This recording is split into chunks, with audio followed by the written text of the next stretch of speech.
Welcome to FX Street. If you like what we're talking about, you like the content we are producing, head on over to YouTube, hit that subscribe button on our channel, and you can follow me individually at Just Analysis 1 and at Kosh at Mangeko0.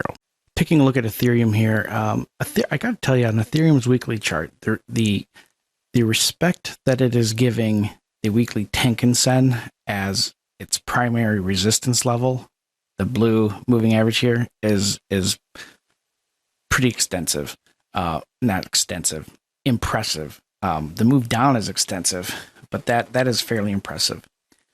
Now, in Ichimoku, the Tenkan-sen, it's a moving average, but not one that we would. It's not a normal moving average. It's taking the it's the 50% level of the highest high and the lowest low of the last the last 9 periods. So it's not averaging the closes like we normally use in a Western moving average. This is taking the 50% range of the highest high and the lowest low of the last 9 periods.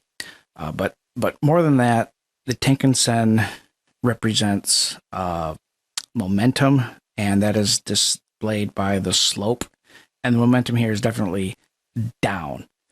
Now, it is inside the cloud, which is where everything bad exists in trade. The cloud is, I affectionately call it the place where trading accounts go to die. And so the Ichimoku cloud is a bad, nasty, ugly place. It represents volatility, indecision, whipsaws, and I think, the price action over the last couple months is representative of that to a T. The daily chart.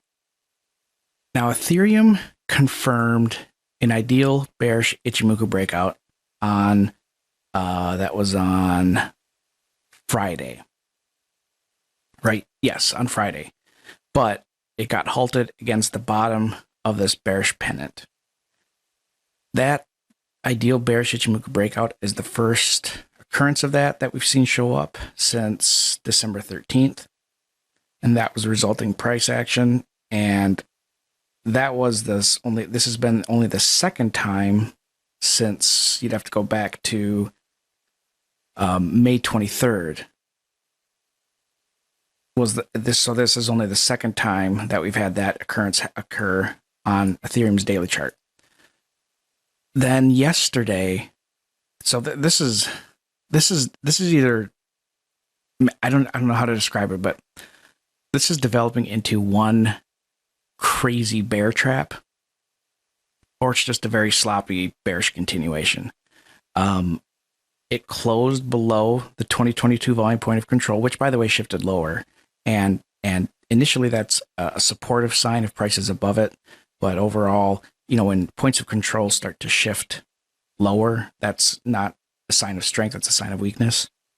But the close yesterday was really ugly. It dropped below the last kind of final support zone that Ethereum has at 2570. That's a 618 fib retracement. Closed below the 2022 volume point of control and closed below that. I mean, everything here screams short, right? Everything here just screams short. And then you had, it's just a very beautiful short setup from a candlestick perspective. But you look at today, and there's plenty of time left during the day here. There's a little bit of a bounce going on, and whether that lasts or not, we'll see. But everything here is very, very, very, very bearish. There's nothing bullish on this chart at all, except for the date, the time cycle, which I went over in the Bitcoin video. So if you haven't watched the Bitcoin one, make sure you check that out, because I go into a lot of detail with the GAN analysis in there cycle-wise. But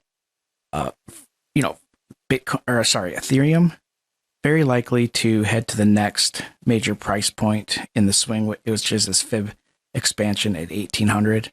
That's at the 100% fib expansion. So that's where I would anticipate it heading next. That is also a very, very thick high volume node in the 2021 volume profile. And that is where we saw these lows develop back in June and July of last year. So 1800 likely to be the next stopping point.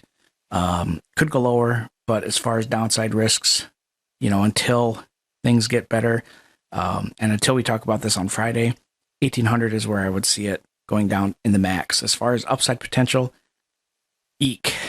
If Ethereum wants to invalidate this near-term bearish outlook, it needs to really confirm an ideal bullish Ichimoku breakout. And that requires a close today around 3167. I mean, we're talking about that seems like a pretty tall order given how things are right now. We go to the open, yeah, like a 27% increase. It could happen.